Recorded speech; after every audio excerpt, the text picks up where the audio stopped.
মুবারক ঈদ মুবারক সবাইকে ঈদ মুবারক মুবারক ঈদ মুবারক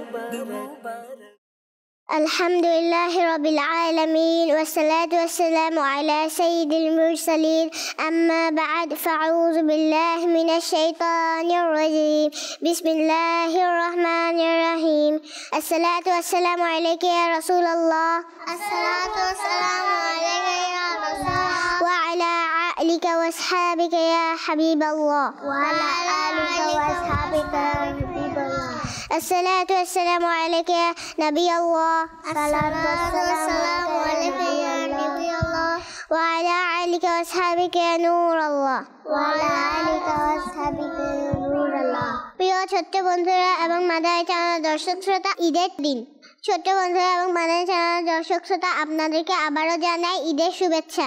ঈদ মুবারক। ঈদের সময় আমরা খুব সুন্দর সুন্দর কাপড় পরিধান করে থাকি এবং মেহেদি রঙের হাত রঙিন করে তুলি।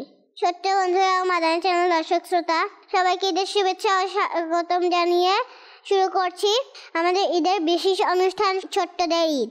অনুষ্ঠান শুরু করার পূর্বে আসুন প্রিয় নবী সাল্লাল্লাহু আলাইহি সাল্লামের উপর দরুদ পাক পাঠ করার ফজিলত শ্রবণ করে নেই। আল্লাহ পাক সর্বশেষ নবী সাল্লাল্লাহু আলাইহি সাল্লাম ইরশাদ করেন, যে ব্যক্তি আমার উপর একবার দরুদ শরীফ পাঠ করবে, আল্লাহ পাক তার উপর 10টি রহমত নাজিল করবেন, 10টি গুনাহ মুছে দেবেন এবং 10টি পদ মর্যাদা বৃদ্ধি করে দিবেন। প্রিয় ছোট্ট বন্ধুরা, দরুদ পাকের অসংখ্য ফজিলত ও বরকত রয়েছে। আমাদেরকে অধিক হারে দরুদ শরীফ পাঠ করা উচিত, যেন আমরাও বেশি বেশি সওয়াবের অধিকারী হতে পারি। সাল্লু আলাল হাবিব সাল্লাল্লাহু তাআলা আলা মুহাম্মদ সাল্লাল্লাহু তাআলা আলাইহি ওয়াসাল্লাম। অনুষ্ঠান শুরু করার পূর্বে চলুন ছোট্ট বন্ধুদের পরিচয় জানিয়ে নিই। প্রথমে ডান দিক থেকে ছোট্ট বন্ধু, আপনার নামটি বলুন। কারিমা বিনতে কারিমারওয়া। মাশাআল্লাহ। তারপর বাম দিক থেকে ছোট্ট বন্ধু, আপনার নামটি বলুন। মিফতাহুল জান্নাত। মাশাআল্লাহ। তারপর ডান দিক থেকে ছোট্ট বন্ধু, আপনার নামটি বলুন। ফাতিশা কুবরা শামিন। মাশাআল্লাহ। তারপর বাম দিক থেকে ছোট্ট বন্ধু, আপনার নামটি বলুন। সাউনা বিনতে সাইফ। মাশাআল্লাহ। তারপর ডান দিক থেকে ছোট্ট বন্ধু, আপনার নামটি বলুন। মেহনা সাক্তার। মাশাআল্লাহ। তারপর বাম দিক থেকে ছোট্ট বন্ধু, আপনার নামটি বলুন। অনিসাতুল্লাহ রাবি। মাশাআল্লাহ।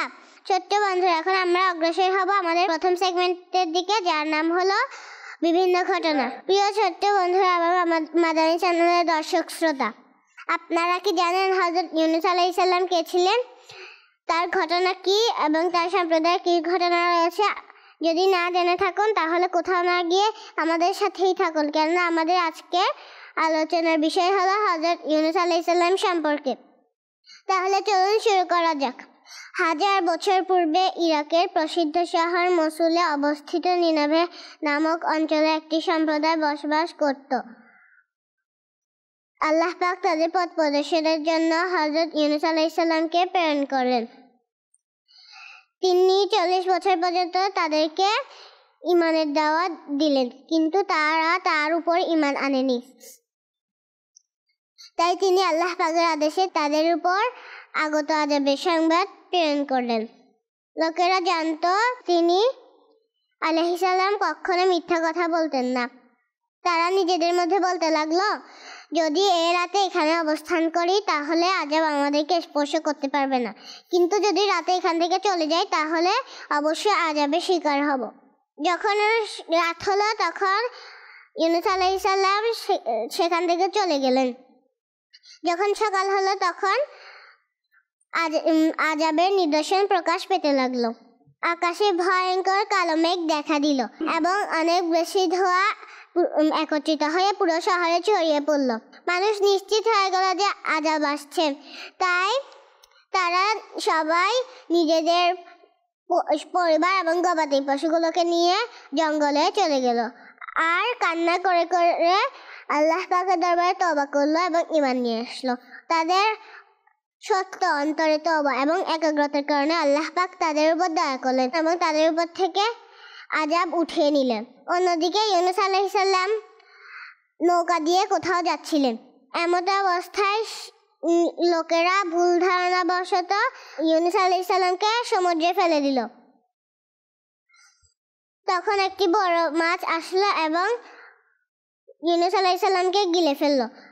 তখন হযরত ইউনূস আলাইহিস সালাম অনেকগুলো অন্ধকারের মুখোমুখি হন।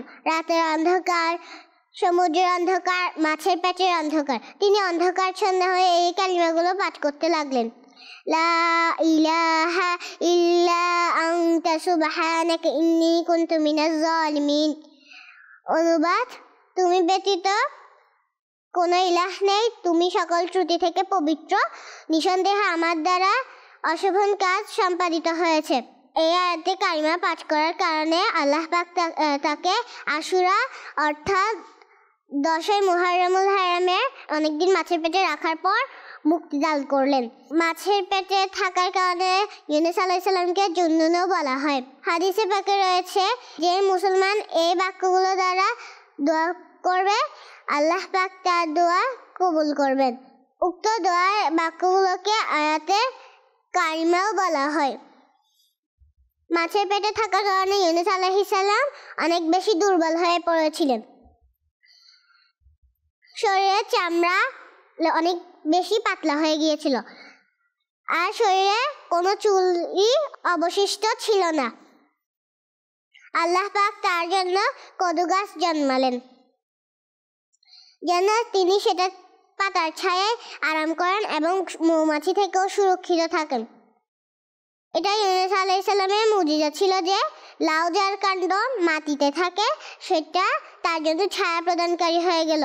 আর সকাল সন্ধ্যায় একটি ছাগল আসত, তিলি আলাইহিস সালাম তার দুধ পান করতেন। এভাবেই হযরত ইউনূস আলাইহিস সালামের শরীরের চামড়া গাঢ় হয়ে গেল এবং শরীরে চুল গজাতে শুরু করলো এবং দুর্বলতা কেটে গেল। অতঃপর তিনি তার সম্প্রদায়ের কাছে পুনরায় ফিরে গেলেন। তখন 1 লাখেরও অধিক মানুষ তার উপর ঈমান নিয়ে আসলো। প্রিয় ছোট্ট বন্ধুরা, উক্ত সত্য ঘটনায় আমরা জানতে পারলাম যে আল্লাহ পাকের পছন্দনীয় বান্দাদের কথা মেনে নেওয়াতে কল্যাণ রয়েছে। বালা মুসিবত এবং বিপর্যয় থেকে বাঁচার জন্য তওবা ও ইস্তিগফার করা একটি উত্তম আমল। যেমন হযরত ইউনূস আলাইহিস সালামের সম্প্রদায় তওবা করলো এবং আযাব থেকে মুক্তি পেল। তো ছোট্ট বন্ধুরা, ইতিমধ্যে আমাদের এই সেগমেন্টটি সম্পূর্ণ হয়েছে।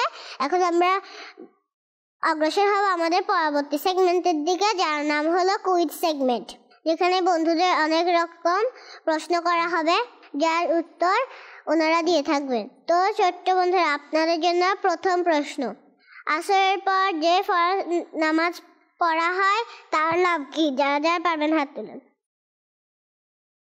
ছোট্ট বন্ধু, আপনি বলুন তো। মাগরিব। মাশাআল্লাহ। তো ছোট্ট বন্ধু, আপনাদের জন্য দ্বিতীয় প্রশ্ন, আল্লাহ পাক সর্বশেষ কোন কিতাব নাযিল করেছেন? যারা যারা পারবেন হাত তুলুন। দেখি ছোট্ট বন্ধু, আপনি বলুন তো। কোরআন। মাশাআল্লাহ। ছোট্ট বন্ধু, আপনাদের জন্য তৃতীয় প্রশ্ন, আমাদের প্রিয় নবী সাল্লাল্লাহু আলাইহি সাল্লামের মুহাম্মদ নামটি কে রেখেছিলেন? যারা যারা পারবেন হাত তুলুন। দেখি ছোট্ট বন্ধু, আপনি বলুন তো। দাদা। মাশাআল্লাহ। মাশাআল্লাহ। ছোট্ট বন্ধুরা, আপনাদের জন্য চতুর্থ প্রশ্ন, পৃথিবীতে প্রেরিত সর্বশেষ নবীর নাম কি? যারা যারা পারবেন হাত তুলেন। ছোট্ট বন্ধু, আপনি বলুন তো। হযরত মুহাম্মদ সাল্লাল্লাহু আলাইহি। মাশাআল্লাহ। ছোট্ট বন্ধু, আপনাদের জন্য সর্বশেষ প্রশ্নটি হলো, ফারুকে আজম কোন সাহাবীকে বলা হয়? যারা যারা পারবেন হাত তুলুন। দেখি ছোট্ট বন্ধু, আপনি বলুন তো। হযরত উমর রাদিয়াল্লাহু আনহুকে। মাশাআল্লাহ। তো ছোট্ট বন্ধু এবং মাদের দর্শক শ্রোতা, দেখতে দেখতে আমাদের এই সেগমেন্টটিও শেষ হয়ে গেল। এখন আমরা অগ্রসর হব আমাদের তৃতীয় সেগমেন্টের দিকে, যার নাম হলো অজানা কিছু তথ্য। এর মাধ্যমে আমরা অনেক কিছু জানতে পারবো। তো চলুন ছোট্ট বন্ধু, আমরা জেনে নিই। 1. খাবারের পাত্র ভালোভাবে ধৌত করা উচিত। 2. সময় মতো ঘুমিয়ে পড়া উচিত। 3. ঘরে প্রবেশের সময় এবং বের হওয়ার সময় সালাম করা উচিত। 4. ঘুমানোর পূর্বে দোয়া পাঠ করে নেওয়া উচিত। 5. ছোট ছোট লোকমায় খাবার খাওয়া উচিত। ছোট্ট বন্ধুরা এবং মাদানী চ্যানেল দর্শক শ্রোতা, দেখতে দেখতে আমাদের তৃতীয় সেগমেন্টটিও সম্পূর্ণ হলো। এখন আমরা অগ্রসর হব আমাদের চতুর্থ সেগমেন্টের দিকে। এই সেগমেন্টটিতেও আমাদের ছোট্ট বন্ধুদের নানান রকমের প্রশ্ন করা হবে এবং আমাদের ছোট্ট বন্ধুরা সে প্রশ্নের উত্তর দিবেন। তাহলে চলুন আমরা আমাদের চতুর্থ সেগমেন্টের প্রথম প্রশ্নের দিকে যাই। কখন চোখের সুরমা লাগানো সুন্নাত? যারা যারা পারবেন হাত তুলেন। দেখি ছোট্ট বন্ধু, আপনি বলুন তো। ঘুমানোর আগে। মাশাআল্লাহ। তাহলে চলুন ছোট্ট বন্ধু আমরা দ্বিতীয় প্রশ্নের দিকে এগিয়ে যাই। দ্বিতীয় প্রশ্নটি হলো সূরা বাকারায় কতটি আয়াত রয়েছে? যারা যারা পারবেন হাত তুলেন। ছোট্ট বন্ধু আপনি বলুন তো। 286। মাশাআল্লাহ। ছোট্ট বন্ধু আপনাদের জন্য তৃতীয় প্রশ্ন। কোন নামাজে আজান ও ইকামত নেই? যারা যারা পারবেন হাত তুলেন। দেখি ছোট্ট বন্ধু আপনি বলুন তো। ঈদের নামাজে। মাশাআল্লাহ। ছোট্ট বন্ধু আপনাদের জন্য চতুর্থ প্রশ্ন। ঈদের নামাজের খুতবা পড়ার শরীয় বিধান কি? যারা যারা পারবেন হাত তুলেন। দেখি ছোট্ট বন্ধু আপনি বলুন তো। সুন্নত। মাশাআল্লাহ।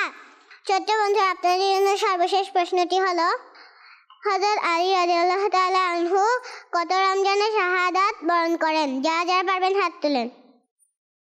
দেখি ছোট্ট বন্ধু আপনি বলুন তো। 21 রমজান। মাশাআল্লাহ। প্রিয় ছোট্ট বন্ধু এবং মাদানী চ্যানেলের দর্শক শ্রোতা, দেখতে দেখতে আমরা আমাদের অনুষ্ঠানের শেষে উপনীত হয়েছি। আমরা উক্ত অনুষ্ঠানে যা শুনেছি এবং শিখেছি, আল্লাহ তাআলা যেন তার উপর আমল করার আমাদের তৌফিক দান করেন। সবাই বলুন আমিন। প্রিয় ছোট্ট বন্ধুরা এবং মাদানী চ্যানেলের দর্শক শ্রোতা, সকলকে আবার ঈদের শুভেচ্ছা জানিয়ে এবং সুস্থতা কামনা করে আজকের মতো আমাদের অনুষ্ঠান এখানেই শেষ করছি। আপনারা সবাই মাদানী চ্যানেল বাংলা দেখতে থাকবেন। সাল্লু আলাল হাবিব সাল্লাল্লাহু তাআলা আলা মুহাম্মদ সাল্লাল্লাহু তাআলা আলাইহি ওয়া আলিহি ওয়াসাল্লাম। মুবারক ঈদ মুবারক, সবাইকে ঈদ মুবারক, মুবারক ঈদ মুবারক।